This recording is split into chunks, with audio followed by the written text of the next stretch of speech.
Hi Leia, good morning. Kumusta man ta diri napita no? So, kung feeling nimo dili pa kaayo maayo ang ato ang communication skills sa karon. So, what I can suggest na imong buhaton sa karon is first is ngita ka og salida na English. Second is talk to yourself in the mirror na English pod. And then third is pwede ka instead na magbisaya ka sa karon sa mga kaistorya nimo or sa naasa ka sa balay karon or sa gawas ka pag English bahala na lang ubad na i-judge kanila basta pag English para maanad ang imong baba no. And then other thing is magsige kag basa o libro nga English so kana para ma-familiarize nimo ang mga words, mga sentences, phrases.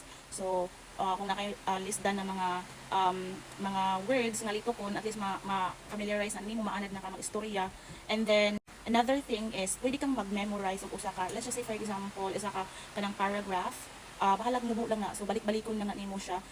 If ma-memorize na nimo siya, balik-balik ka lang na siyang istorya nga naka-kuan ka, nakatanaw ka sa amin. And then if ma-memorize na nimo siya, another paragraph na sad nga imong i-memorize ingan until such nga maana na gyud imong baba sig English. And so mo na akong gibuhat gyud sa una aside sa nag-enroll ko og kanang call center academy nga class dito sa Cebu before kay wala man ko kapasar sa akong mga gipang applyan na call center dito sa Cebu. So mo to nag-enroll na lang ko og class.